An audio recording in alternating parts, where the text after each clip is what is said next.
रही बात अनंत सिंह का बयान का, तो गवार मूड है, अनपढ़ है। क्या बोलता है अनंत सिंह उसको खुद पता नहीं चलता है। कभी बोलता है कि हमको नीरजवा फंसा दिया, कभी बोलता है लिपि सिंह फंसा दिया, आरसीपी सिंह फंसा दिया, और ललन सिंह तो उनको उनके जानी दुश्मन थे अपने। आज उसी के चरणों में गिर गए हैं, उसी के सामने नतमस्तक होके जमीन बंटवारा के नाम पर पैरोल से जेल पर आके और उनके लिए वोट मांग ले चल रहे हैं।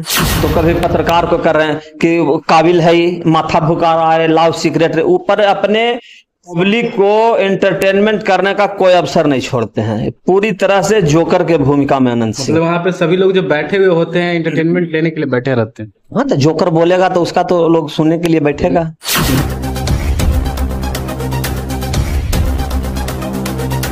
मौजूदगी बिहार शरीफ में और हमारे साथ आरजेडी के नेता अरुणेश यादव जी है। काफी कुछ बात करेंगे किस तरीके से अभी माहौल चल रहा है, और अनंत सिंह 15 दिनों के पेरोल पे निकले हैं और काफी सुर्खियों में है, जनता के बीच जा रहे हैं और किस तरीके से मीडिया में भी छाए हुए हैं और बयानबाजी भी चल रहा है। भाई क्या कुछ है उनके अंदाज पे बात करेंगे, और किस तरीके से जो दल पे दल बदले हैं उसके बाद उनकी जो बयानबाजी है, काफी कुछ हम बात करेंगे। सबसे पहले तो स्वागत है सर आपका। बहुत बहुत धन्यवाद आपका।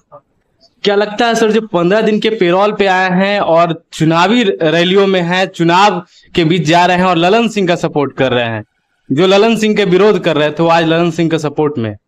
देखिए, ये नीतीश कुमार का एक सोची समझी साजिश के तहत अनंत सिंह जैसे कुख्यात अपराधी को जमीन बंटवारा के नाम पे पैरोल पे छोड़ा गया है। अक्सर हाँ, न्यायालय द्वारा अगर किसी को जमानत दिया जाता है किसी कारणवश, तो इस तरह का प्रतिबंध रहता है कि चुनाव को प्रभावित करने वाला कोई काम आप नहीं करेंगे, लेकिन ये तो साजिश के तहत उनको निकाला गया है। रही बात अनंत सिंह का बयान का, तो गवार मूड है, अनपढ़ है। क्या बोलता है अनंत सिंह उसको खुद पता नहीं चलता है। कभी बोलता है कि हमको नीरजवा फंसा दिया, कभी बोलता है लिपि सिंह फंसा दिया, आरसीपी सिंह फंसा दिया, और ललन सिंह तो उनको उनके जानी दुश्मन थे, अपने आप को मानते थे कि हमारा जानी दुश्मन है, हमको फंसाने का अक्सर हाँ काम करता है। कभी बोलता है कि हमको नीरजवा फंसा दिया, कभी बोलता है लिपि सिंह फंसा दिया, आरसीपी सिंह फंसा दिया, और ललन सिंह तो उनको उनके जानी दुश्मन थे, अपने आप को मानते थे कि हमारा जानी दुश्मन है, हमको फंसाने का अक्सर हाँ काम करता है। तो देहात में एक कहावत है कि जिस जाति से वो हैं उस जाति के बारे में लोगों में देहात में एक कहावत है कि ढेला पर के सरसों की तरह होता है, कब किधर लुघड़ जाएंगे उनको पता नहीं चलता है। वही अनंत सिंह काम कर रहे हैं। उनकी पत्नी अभी भी चिल्ला के कह रही है कि नीरजवा और ललनवा हमारे पति को फंसा दिया साजिश के तहत। 2020 के चुनाव में खुलेआम तौर पे बोला गया था। हाँ, तो हम बता ही रहे हैं। अब फंसा भी, जो व्यक्ति 15 साल से अपने घर में नहीं गया, उसके यहां से 47 निकाल के, देखिए 47 निकल जाना कोई बड़ी भारी बात नहीं उनके घर से, वो अपराधी हैं, लेकिन उनके कथनानुसार कि हम 15 साल से घर नहीं जा रहे थे, हमको ललन सिंह और नीरज कुमार फंसा दिया। आज उसी के चरणों में गिर गए हैं, उसी के सामने नतमस्तक होके जमीन बंटवारा के नाम पर पैरोल से जेल पर आके और उनके लिए वोट मांग ले चल रहे हैं। उनका तो अपराध कोर्ट में साबित हो चुका है, उन्हें जेल भी हो चुका है। पेरोल पे निकले हैं, लेकिन खुलेआम तौर पे करें 2-3 महीना में हम आ रहे हैं, फिर से यहीं पे आ जाएंगे। यही तो कानून का धज्जियां, खुलेआम कानून का धज्जियां उड़ा रहे हैं। पेरोल तो और वो जानते हैं कि जिस आंकड़े के पास हम गए हैं, निश्चित रूप से हमको किसी न किसी तकनीकी से वो जेल से बाहर करेगा। वो अनंत सिंह जानते हैं, उनको कहा गया है कि आप आके चुनाव में मदद कीजिए, हम आपको जेल से बाहर निकाल देंगे। यानी वॉशिंग मशीन में उनकी जितनी, हाँ, वॉशिंग मशीन में गए हैं, वो सारा पाप उनका धुल जाएगा, सब धुल जाएगा। हाँ, और पाप धुलने के बाद उनको निकाल दिया जाएगा जेल से। बाकी क्या जिस तरीके से बयानबाजी भी हो रहा है, अलग अंदाज में दिख रहे हैं, बोल रहे हैं कि ललन सिंह को हम सपोर्ट नहीं कर रहे, फिर बोलते हैं सपोर्ट करने आए हैं, फिर बोलते हैं जीत रहे हैं, भारी मतों से जीत रहे हैं। उनका कुछ था पता ही नहीं चल रहा है, क्या बोल रहे हैं क्या नहीं बोल रहे हैं, इसमें क्या कीजिएगा? 25 में वो चुनाव लड़ेंगे, उनको औकात पता चल जाएगा। 2025 में हम आपको तो पहले कहे ना कि उस व्यक्ति का बात का कोई ठिकाना है नहीं।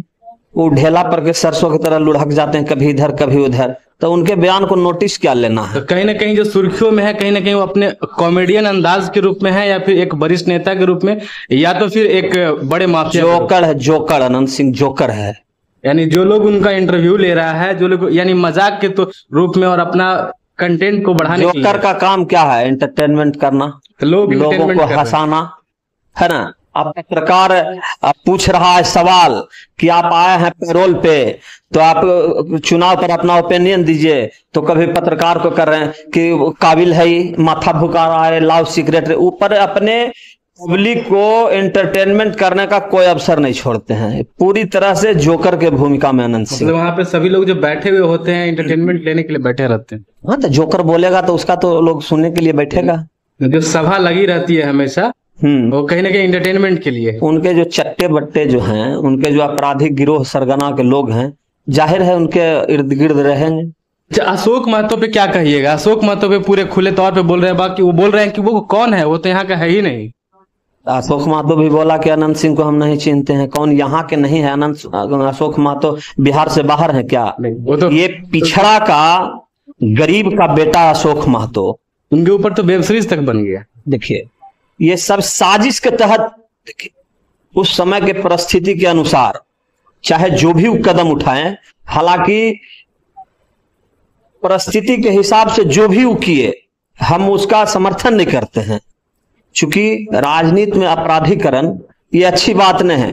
लेकिन परिस्थिति के बस में जो भी हुआ, लेकिन माननीय न्यायालय के द्वारा उनको बरी करके निकाल दिया गया, निकल गए हैं चुनाव से।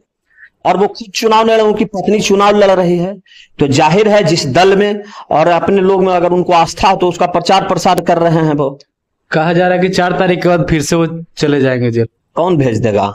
बयान तो आ रहा है। कौन भेज देगा? किस अपराध में भेज देगा? न्याय व्यवस्था कानून है ना, को कानून नाम का कोई चीज है कि नहीं है? जैसे ही निकलते हुए पूरा फरफराना शुरू कर दिए हैं, तो फिर से उनको जेल में ही डाल दिया जाएगा। तो उसके लिए हम लोग लड़ाई लड़ेंगे। जो हमारे समर्थन में रहेंगे और सरकार अगर उसको गलत तरह से फंसाएगा, तो हम लोग और हमारी पार्टी उनके पीछे पूरी मुस्तैदी से खड़ा रहेंगे। अगला बनाम पिछड़ा से आप क्या कहिएगा? ये जो लड़ाई चल रहा था, आज अनंत सिंह कहते हैं ऐसा कोई लड़ाई ही नहीं है, हम तो अगला बनाम पिछला कुछ नहीं था, हम लोग साथ में रहे हैं, सब लोग खाते उनको बोलने से होगा क्या? अभी देखिएगा सोशल मीडिया पे एक फोटो वायरल हो रहा है, अशोक महतो जी का जूता चप्पल का माला पहरा के और पुलिस गाड़ी में रखा गया है। आप बता दीजिए कि इतना अपराधी बिहार में अपर कास्ट के लोग हैं, किसी के गले में किसी प्रशासन ने आज तक जूता का माला पहनाया?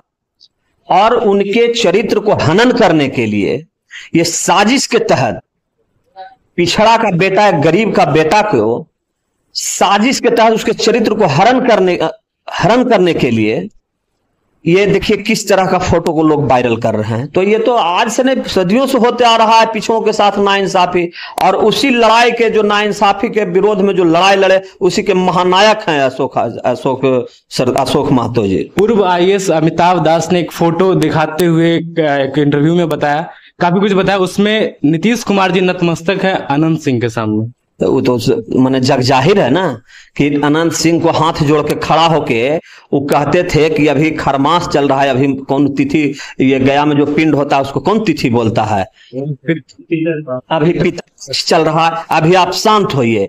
नीतीश कुमार निहायत ही थके हुए मुख्यमंत्री हैं, ये थक गए हैं राजनीतिक रूप से और मानसिक रूप से दिवालिया हो चुके हैं।